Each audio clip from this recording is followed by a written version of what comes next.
ಶರಣ ಶರಣಾರ್ಥಿ ತಮಗೂ ಶರಣ ಶರಣ. ಗುರು ಶಿಷ್ಯರ ಸಂವಾದ. ಶಿಷ್ಯ ಅಂದ್ರೆ ಕೇವಲ ಪ್ರಶ್ನೆ, ಶಿಷ್ಯನಿಗೆ ತಿಳುವಳಿಕೆ ಇಲ್ಲ. ಗುರುವಿಗೆ ತಿಳುವಳಿಕೆ ಐತಿ, ಗುರುವಿನ ಹೃದಯದಲ್ಲಿ ಪ್ರೇಮ ಐತಿ. ಆ ಪ್ರೇಮವನ್ನು ಶಿಷ್ಯನಿಗೆ ಹಂಚಬೇಕಂತ ಇಂಥ ಗುರು ಶಿಷ್ಯರ ನಡುವೆ ಸಂವಾದ ನಡೀತೈತೆ. ಒಂದು ತಿಂಗಳು ಹಿಂದೆ ನಡೆದ ಗುರು ಪ್ರವಚನವನ್ನು ಮಾಡ್ತಿರ್ತಾರೆ. ಸಾಯಂಕಾಲ ಯೂಶಲಿ ಪ್ರವಚನ ಮಾಡ್ತಿರ್ತಾರೆ. ಒಂದು 100 ಜನ ಕುಂತಿರ್ತಾರೆ ಅವ್ರ ಮುಂದೆ. ಗುರು ಪ್ರವಚನವನ್ನು ಆರಂಭ ಮಾಡಿ, ಏನು ಪ್ರವಚನ ಅಂದ್ರೆ ನೀರು ಹರಿಯಾಕತ್ತೈತಿ. ಆ ನೀರು ಹರಿಯಾಕತ್ತೈತಲ್ಲ, ಅದ್ರ ಹಿಂದಿರುವಂಥ ಶಕ್ತಿ ಯಾವುದು? ಸೂರ್ಯ ಜಗತ್ತನ್ನು ಬೆಳಗಾಕತ್ತಾನಲ್ಲ, ಆ ಸೂರ್ಯನಿಂದಿರುವಂಥ ಶಕ್ತಿ ಯಾವುದು? ಗಾಳಿ ಬೀಸಾಕತ್ತೈತಿ, ಆ ಗಾಳಿ ಹಿಂದಿರುವಂಥ ಶಕ್ತಿ ಯಾವುದು? ಸೂರ್ಯೋದಯ ಆದಾಗ ಒಂದು ಹೂವು ಅರಳುತ್ತ, ಸೂರ್ಯಾಸ್ತ ಆದಾಗ ಒಂದು ಹೂ ಬಾಡುತ್ತಲ್ಲ, ಮತ್ತು ಹೂ ಅರಳುವುದು ಮತ್ತು ಹೂ ಬಾಡುವುದರಿಂದಿರುವಂಥ ಶಕ್ತಿ ಯಾವುದು? ಯಾವ ಶಕ್ತಿ ಐತಿ ಹಿಂದೆ? ನೋಡ್ರಿ, ತಾಯಿ ಅದಾಳ. ತಾಯಿ ಎದಕ್ಕೆ ಕೊಯ್ದ್ರೆ ರಕ್ತ, ಕೀವು, ಮಾಂಸ ಬರ್ತೈತಿ. ಎದೆ ಕೊಯ್ದ್ರೆ ರಕ್ತ, ಕೀವು, ಮಾಂಸ ಬರ್ತೈತಿ. ಅದ ತಾಯಿ ಅಂತ ಎದೆ ಒಳಗೆ ಅಮೃತದಂಥ ಹಾಲು ಇಟ್ಟಾನಲ್ಲ, ಅವು ಯಾರಿರ್ಬೋದು ಅಂದ್ರೆ ಅವನೇ ದೇವರು. ಈ ಸೃಷ್ಟಿಯ ಹಿಂದೆ ಎಲ್ಲ ದೇವರು ಅದನ್ನು. ಇಲ್ಲಿ ಚರಾಚರ ಪ್ರಪಂಚ ಸಹಿತ ಎಲ್ಲ ಐತಲ್ಲ, ಇದನ್ನು ದೇವರು ಸೃಷ್ಟಿ ಮಾಡ್ಯಾರ. ದೇವನ ಸೃಷ್ಟಿ ಐತಿದೆ. ದೇವನು ಗ್ರಹಗಳನ್ನು ಸೃಷ್ಟಿ ಮಾಡ್ಯಾರ. ನ್ಯೂಟನ್ ಅಂತಂದು ವಿಜ್ಞಾನಿ, ನಿಮಗೆಲ್ಲ ಗೊತ್ತಿರಬೇಕು. ಅವ ಸೋಲಾರ್ ಸಿಸ್ಟಮನ್ನು 16ನೇ ಶತಮಾನದೊಳಗೆ ಕಂಡು ಹಿಡ್ದಿದ್ದ. ಸೂರ್ಯ ಮತ್ತು ಸೂರ್ಯನ ಸುತ್ತ ಗ್ರಹಗಳೆಲ್ಲ ತಿರುಗ್ತಿರ್ತವೆ. ಅದನ್ನು 16ನೇ ಶತಮಾನದಾಗ ಕಂಡು ಹಿಡ್ದಿದ್ದ. ಅವಾಗಿನ ಕಾಲದಾಗ ನ್ಯೂಟನ್ನ ತಯಾರು ಮಾಡಿದಂಥ ಸುದ್ದಿ ಇಡೀ ಪ್ರಪಂಚಕ್ಕೆ ಗೊತ್ತಾಯ್ತು. ಅದನ್ನು ನೋಡಲು ಹಲವಾರು ಜನ ಬರ್ತಿದ್ರು. ಒಬ್ಬ ಎಲ್ಲರೂ ಬಂದವರು ಭಾಳ ಚಲೋ ಇತ್ತು, ಏನಂತರೂ ಕಾಣಂಗಿಲ್ಲ, ಮೇಲಿದ್ದಿದ್ದು ಇಲ್ಲೇ ಕಾಣಂಗೆ ಮಾಡ್ತಿರಲ್ಲ, ಭಾಳ ಚಲೋ ಐತೆ ಅಂತ ಎಲ್ಲರೂ ನ್ಯೂಟನ್ನ ಹೊಗಳಾಕತ್ತಿದ್ರು. ಒಬ್ಬ ರಷ್ಯಾದ ವಿಜ್ಞಾನಿ ಬರ್ತಾರೆ. ಅವ ದೇವರನ್ನು ನಂಬ್ತಿರಲಿ, ಬಂದು ನ್ಯೂಟನ್ ಮಾಡಿದಂಥ ಸೋಲಾರ್ ಸಿಸ್ಟಮನ್ನು ನೋಡಿ ಭಾಳ ಚಲೋ ಆಗೈತೆ ಅಂತ ತಿಳ್ಕೊಂಡು ನ್ಯೂಟನನ್ನು ಭೇಟಿ ಆಗ್ಬಿಟ್ಟು ನೋಡಿ ಹೇಳ್ತಾನೆ, ನ್ಯೂಟನ್ನರು ಭಾಳ ಚಲೋ ಮಾಡಿ ನೋಡ್ರಿ, ನೀವು ಸೋಲಾರ್ ಸಿಸ್ಟಮ್ ಭಾಳ ಚಲೋ ಆಗೈತಿ ಅಂತ ಹೇಳ್ತಾನೆ. ಅವಾಗ ನ್ಯೂಟನ್ ಅಂತ, ಇಲ್ಲ ನಾನು ತಯಾರು ಮಾಡಿದ್ದೀನಿ. ನೀವು ತಯಾರು ಮಾಡಿಲ್ಲ, ಮತ್ತು ನಿಮ್ಮ ಹೆಸರು ಐತಲ್ಲ? ಇಲ್ಲ, ನನ್ನ ಹೆಸರು ಇದ್ರೆ ನಾ ಏನು ತಯಾರು ಮಾಡೋದಕ್ಕೆ ಸಾಧ್ಯ ಐತಿ? ಅಲ್ಲಿ ಎಲ್ಲ ಜನ ಅನ್ನಕತ್ತಾರೆ ನೀವ ತಯಾರು ಮಾಡ್ರಿ ಅಂತಂದು. ನೋಡು, ಒಂದು ಸೋಲಾರ್ ಸಿಸ್ಟಮ್ ಡೂಪ್ಲಿಕೇಟನ್ನು ತಯಾರು ಮಾಡಬೇಕಾಗಿತ್ತಂದ್ರೆ ಮನುಷ್ಯ ಬೇಕು, ಹಂಗೆ ಈ ಜಗತ್ತನ್ನು ತಯಾರು ಮಾಡೋಕ್ಕೆ ದೇವ್ರು ಬೇಕನ್ನುವಂಥ ಸತ್ಯನ ಯಾಕೆ ಒಪ್ಕೊಳ್ಳೋದು? ಈ ಜಗತ್ತನ್ನು ತಯಾರು ಮಾಡೋಕ್ಕೆ ದೇವ್ರು ಬೇಕಲ್ಲ. ಹೀಗೆ ಗುರುಗಳು ದೇವರು ಅದನ್ನಂತ ಪ್ರವಚನ ಮಾಡ್ತಿರ್ತಾರೆ. ಒಬ್ಬ ಶಿಷ್ಯ ಎದ್ದೇಳ್ತಾನೆ, ಎದ್ದು ಗುರುಗಳಿಗೆ ಪ್ರಶ್ನೆ ಆಗ್ತಾನೆ, ಡಸ್ ಗಾಡ್ ಎಕ್ಸಿಸ್ಟ್? ದೇವರು ಇದ್ದಾನೆ. ಗುರುಗಳೇ ದೇವರಿಲ್ಲ. ಎಲ್ಲರಿಗೂ ಆಶ್ಚರ್ಯ. ಶಿಷ್ಯ ಎದ್ದು ದೇವರಿಲ್ಲ ಅಂದ, ಗುರುಗಳಂದ್ರೆ ಹೆಂಗೆ ದೇವರಿಲ್ಲ? ಅಲ್ಲ, ದೇವರಿದ್ರೆ ಬಡವರಿಗೆ ಒಂದು ಥರ, ಶ್ರೀಮಂತರಿಗೆ ಒಂದು ಥರ. ಒಬ್ಬರು ದೇವರಿದ್ರೆ ಒಳ್ಳೆ ಕೆಲಸ ಆಗಬೇಕಾಗಿತ್ತಲ್ರಿ, ಕೆಟ್ಟ ಕೆಲಸ ಅದಕ್ಕಾಗತ್ತೆ, ಅದಕ್ಕೆ ದೇವರು. ಗುರುಗಳಿಗೆ ದೇವರಿದ್ದ ಅಂದ್ರೆ ಒಬ್ಬನಿಗೆ ಕಾರ್ ಕೊಟ್ಟಾನ, ಇನ್ನೊಬ್ರಿಗೆ ಕಾಲ ಕೊಟ್ಟಿಲ್ಲಲ್ಲ, ಅದಕ್ಕೆ ದೇವರಿಲ್ಲ. ಗುರುಗಳಿಗೆ ದೇವರಿದ್ದ ಅಂದ್ರೆ ಸರಿಯಾದಂಥ ಕೆಲಸ ಆಗ್ಬೇಕಾಗಿತ್ತು, ತಪ್ಪು ಆಗ್ತಾವ, ಅದಕ್ಕೆ ದೇವರಿಲ್ಲ ಅಂತಂದ. ಎಲ್ಲರೂ ಅದ ನೋಡ. ಈಗ ಹೇಳ್ರಿ, ದೇವ್ರದಾನ? ದೇವ್ರದಾನ? ತಪ್ಪುಗಳಾಗ್ತಾವಲ್ಲ, ಕೆಟ್ಟ ಕೆಲಸ ಆಗುತ್ತದೆ. ನೀವ ಪ್ರಶ್ನೆ ಹಾಕಿ. ಅವಾಗ ಗುರುಗಳು ಹೇಳ್ತಾರೆ, ನೋಡು, ದೇವರು ಬಡವರನ್ನು ಸೃಷ್ಟಿ ಮಾಡಿಲ್ಲ, ಶ್ರೀಮಂತರನ್ನು ಸೃಷ್ಟಿ ಮಾಡಿಲ್ಲ, ಕೆಟ್ಟವರನ್ನು ಸೃಷ್ಟಿ ಮಾಡಿಲ್ಲ, ದೇವರು ತಪ್ಪು ಮಾಡೋನನ್ನು ಸೃಷ್ಟಿ ಮಾಡಿಲ್ಲ. ದೇವರು ಕೇವಲ ಮನುಷ್ಯನನ್ನು ಸೃಷ್ಟಿ ಮಾಡನವಿನ ಯಾವುದನ್ನು ಸೃಷ್ಟಿ ಮಾಡಿಲ್ಲ. ನೋಡಿ, ಬಡವರು ಅದಾರ, ಶ್ರೀಮಂತರು ಅದಾರ, ದುಡ್ದ ಎಲ್ಲರೂ ಶ್ರೀಮಂತರಾಗ್ಯಾರಲ್ಲ. ಏನು ಹುಡ್ತಾನೆ ಯಾರಾದರೂ ಬಂಗಾರ ಚಮಚ ಹಿಡ್ಕೊಂಬಂದ್ರೆ ಭೂಮಿಗೆ? ಮುಖೇಶ್ ಅಂಬಾನಿ ದುಡ್ದ ಶ್ರೀಮಂತರಾಗ್ಯಾರಿಲ್ಲ, ಅದಾನಿ ದುಡ್ದ ಶ್ರೀಮಂತರಾಗ್ಯಾರಿಲ್ಲ. ಹಂಗೆ ಶಿಷ್ಯನೇ, ನೀ ದುಡ್ದು ಶ್ರೀಮಂತರಾಗು, ದುಡಿಲಾರ್ದ ಬಡವರು ಇರ್ತಾರೆ, ಇದಕ್ಕೂ ದೇವರಿಗೂ ಸಂಬಂಧ ಇಲ್ಲ ಅಂತ ಗುರುಗಳು ಆಗ್ತಾರೆ.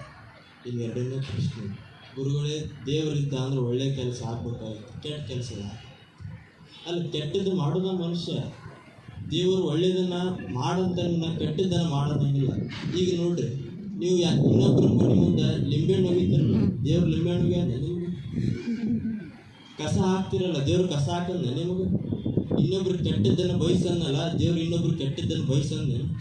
ಮತ್ತೀಗ ಹೇಳಪ್ಪ, ಕೆಟ್ಟದ್ದು ಯಾರು ಮಾಡ್ತಾರೆ? ದೇವ್ರು ಮಾಡ್ತಾರೆ, ಮನುಷ್ಯರು ಮಾಡ್ತಾರೆ. ಆ ಮನುಷ್ಯನಿಗೂ ಕೆಟ್ಟದ್ದು ಮಾಡ್ತಾನೆ, ದೇವ್ರು ಯಾವತ್ತೂ ದೇವರಿದ್ರ ಸರಿಯಾದಂಥ ಕೆಲಸ ಆಗ್ಬೇಕಾಗಿತ್ತು. ತಪ್ಪು ಕೆಲಸ ಯಾಕಾಗಲಿ? ಅಲ್ಲ, ತಪ್ಪು ಕೆಲಸ ಮಾಡೋದ ಮನುಷ್ಯ ಗೊತ್ತಿದ್ರು ಮಾಡ್ತಾನೆ, ಮುದ್ದ ಮಾಡ್ತಾನ. ತಪ್ಪು ಸಿಗರೇಟ್ ಸೇರಬಾರ್ದು, ಆದ್ರೂ ಸೇರ್ತಾನೆ. ಕುಡಿಬಾರ್ದು, ಕುಡಿತಾನೆ. ಮತ್ತಿಂಥ ತಪ್ಪು ಕೆಲಸ ಮಾಡೋದು ಮನುಷ್ಯನ ವಿನ ದೇವರಲ್ಲ. ಹಿಂಗೆ ಗುರುಗಳು ಹೇಳ್ತಿರ್ತಾರ.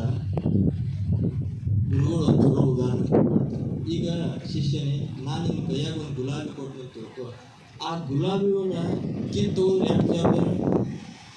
ಶಿಷ್ಯನ ಜವಾಬ್ದಾರ. ಚಲೋ ಇತ್ತಂದ್ರೆ ಶಿಷ್ಯನ ಜವಾಬ್ದಾರ, ಚಲೋ ಇಲ್ಲ ಅಂದ್ರೆ ಸಹಿತ ಅವನ ಜವಾಬ್ದಾರ.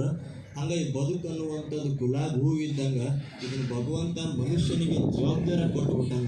ನಿನ್ನ ಬದುಕಿಗೆ ನೀನೇ ಜವಾಬ್ದಾರನ, ದೇವರಲ್ಲ ಅಂತಂದು ಭಗವಂತ ಹೇಳ್ಬಿಟ್ಟಾನ. ನೋಡ್ರಿ, ಒಂದು ವಾರ ನೀವು ತಂದೆ ತಾಯಿ ಮಾತು ಕೇಳೋಕ್ಕೆ ಸಾಧ್ಯ ಐತಾನೆ? ಅವ್ರು ಹೇಳಿದ್ದಾನೆ ಕೇಳ್ತೀರಣ್ಣ? ಬೆಳಗ್ಗೆ ಎದ್ದು ಮಗಳಿಗೆ ಅವ ಅಂತಾರೆ, ಕಸ ನನ್ನ ಕಾಲೇಜ್ ಟೈಮ್ ಅದು ಹೋಗ್ಬೇಕಂತ ಹೋಗ್ಬಿಡ್ತಾರೆ. ಮತ್ತು ಒಂದು ವಾರ ನೀವು ತಂದೆ ತಾಯಿ ಮಾತಾ ಕೇಳಿಲ್ಲ ಅಂದ್ಬೇಕು, ದೇವರು ಮಾತು ಕೇಳೋದು ಅಸಾಧ್ಯ ಆಯಿತು. ಅದಕ್ಕೆ ಭಗವಂತ ಬದುಕನ್ನು ನೀವು ಮುಡಿ ಒಳಗೆ ಇಟ್ಬಿಟ್ಟ, ನೀವೇನಾರು ಮಾಡ್ಕೊಡ್ರಿ ಅಂತಂದು ಅಂದ್ಬಿಟ್ಟ ದೇವರು. ಆಮೇಲೆ ಶಿಷ್ಯ ಪ್ರಶ್ನೆ ಮಾಡ್ತಾನೆ, ಗುರುಗಳೇ, ದೇವರಂದ್ರೆ ಯಾರು? What is God meaning? ದೇವರಂದ್ರೆ ಯಾರು? ದೇವರನ್ನು ನಾವು ನೋಡ್ಬೋದು ಏನು ಗುರುಗಳು? ದೇವರನ್ನು ಬರೀ ದೇವ ಗುಡಿಯಲ್ಲಿ ಅಷ್ಟೇ ಕಾಣ್ಬೋದು. ದೇವರಂದ್ರೆ ಯಾರು ಗುರುಗಳು ಹೇಳಿ ಅಂತ ಶಿಷ್ಯ ಪ್ರಶ್ನೆ ಮಾಡ್ತಾರೆ. ಅವಾಗ ಗುರುಗಳು ಅಂತ, ದೇವರಂದ್ರೆ ಯಾರು ಅಂತ ತಿಳ್ಬೇಕಂದ್ರೆ 2 ದಿವಸ ಉಪವಾಸ ಇರೋದು. 2 ದಿವಸ ಉಪವಾಸ ಇರೋಂದ್ರು ಅವಾಗ ಆಯ್ತು ಗುರುಗಳು ಅಂತಂದು 2 ದಿವಸ ಒಂದು ದಿವಸ ಉಪವಾಸ ಇದ್ದ. ಸಾಯಂಕಾಲ ಮಟ್ಟ ಹುಮ್ಮಸ್ಸಿನಿಂದ ಉಪವಾಸ ಇದ್ದ. ರಾತ್ರಿ ಆಯ್ತು, ನಿದ್ದೆ ಬರಲಿಲ್ಲ. ಒಟ್ಟ ನಿದ್ದೆನ ಬರೋದು, ಹಸಿವಿನಿಂದಿದ್ರೆ ರಾತ್ರಿ ಒಟ್ಟ ನಿದ್ದೆ ಬರೋದಿಲ್ಲ. ಚೀರಾಡಕತ್ತಾವ, ಯಾರಿಗೂ ಹೇಳವಲ್ಲ ಒಟ್ಟು. ಯಾಕೆ? ದೇವರನ್ನು ಅನುಭವಿಸ್ಬೇಕಾಗೈತಿ, ದೇವರಂದ್ರೇನು ತಿಳ್ಕೊಬೇಕಾಗೈತಿ ಶಿಷ್ಯರು. ಹಿಂಗೆ 2 ದಿವಸ, ಒಂದು ದಿವಸ ಆಯಿತು. ಮರುದಿವ್ಸ ಬೆಳಿಗ್ಗೆ ಎದ್ದು ಕೂಡಲೇ ಮುಖ ಗಂಟೆ ಆಗಿತ್ತು ನೋಡಿ. ಗುರು ಅಂದ, ದೇವ್ರಂದ್ರೇನಂತ ತಿಳಿತೇನೋ ಅಂದ. ಎಲ್ಲಿ ಗುರುಗಳೇ, ಉಪವಾಸ ಬರೋ ತಿಳಿಯಾಕತ್ತೈತಿ, ನಾವು ದೇವ್ರಂದ್ರೆ ತಿಳಿಯೋವಂತ. ಅವಾಗ ಗುರುಗಳು ಬಾಗಿಲು ತೋರಿಸಿ ಅವ್ರು ಕುದಿಸ್ತಾರೆ. ಮಧ್ಯಾಹ್ನ ಮಟ್ಟ ಸುಮ್ಮನೆ ಇರ್ತಾನೆ. ಒಬ್ಬರು ಗುರುಗಳ ಹತ್ರ ಬಂದು ಪ್ರಶ್ನೆ ಮಾಡ್ತಾರೆ, ದೇವ್ರಿದ್ದಾನೇನ್ರಿ ಗುರುಗಳು ಅಂದಾಗ ಅವ್ರ ಗುರುಗಳು ಅಂತಾರ, ದೇವ್ರಿಲ್ಲ ಅಂದ್ರು. ಬೆಳಿಗ್ಗೆ ಮತ್ತೊಬ್ಬ ಮಧ್ಯಾಹ್ನ ಬಂದ, ಗುರುಗಳ ದೇವ್ರಿದ್ದಾನೇನ್ರಿ ಅಂದ್ರು. ಹಾಂ, ದೇವ್ರಿದ್ದಾನೆ ಅಂತ. ಶಿಷ್ಯನಿಗೆ ಭಾಳ ಆಶ್ಚರ್ಯ ಆಯ್ತು. ಗುರುಗಳೇ, ಬೆಳಿಗ್ಗೆ ಬಂದವಂಗ ದೇವ್ರಿಲ್ಲ ಅಂದ್ರಿ, ಮಧ್ಯಾಹ್ನ ಬಂದವಂಗ ದೇವ್ರ ಅದಾರ ಅಂದ್ರಿ, ಮತ್ತೆ ಹೇಳ್ರಿ ದೇವ್ರ ಅದಾರ ಇಲ್ಲ ಅಂತಂದ. ಅವಾಗ ಗುರುಗಳು, ನಿನಗೆ ಹಸಿವಾಗೈತೆ, ಒಳ್ಳೆಯ ಊಟ ಮಾಡಂತ ಊಟ ಮಾಡಿ ಶಿಷ್ಯ ಕಣ್ಣೀರು ಬರಾಕತ್ತಿದ್ದು, ಕಣ್ಣೀರು ಹರ್ಕೋಂತ ಬರಾಕತ್ತಿದ್ದು. ಅವಾಗ ಗುರುಗಳು ಅವ್ನ ಮುಖ ನೋಡಿ ಬರ್ತಾರೆ. ದೇವ್ರಂದ್ರೆ ತಿಳಿತೇನೋ ಅಂದರು. ಹ್ಞೂ ಗುರುಗಳೇ ತಿಳಿತೀನಿ. ಹೇಳು, ದೇವ್ರಂದ್ರೆ ಯಾರು? ಗುರುಗಳೇ, ದೇವ್ರಂದ್ರೆ ಯಾರು ಅಲ್ಲ, ನಾನು ನೀರಡಿಸಿ ಆದಾಗ ನೀರಾಗಿ ದೇವರು ಬರ್ತಾನ, ನಾ ಹಸಿದಾಗ ದೇವರು ಅನ್ನವಾಗಿ ಬರ್ತಾನ, ಅದಕ್ಕೆ ಅನ್ನವೇ ದೇವರು ವಿನ ಯಾರೂ ದೇವರಿಲ್ಲ ಅಂತ ಅನ್ನ ದೇವರನ್ನು ಸರ್ವಜ್ಞನ ವಚನ ಹೇಳ್ತಾರೆ ಗುರುಗಳು. ಅನ್ನ ದೇವರ ಮುಂದೆ ಇನ್ನು ದೇವರುಂಟೆ.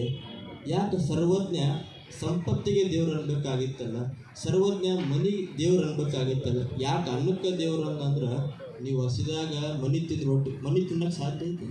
ಹಸಿದಾಗ ಹಣ ತಿನ್ನೋಕ್ಕೆ ಸಾಧ್ಯ ಐತೇನೆ?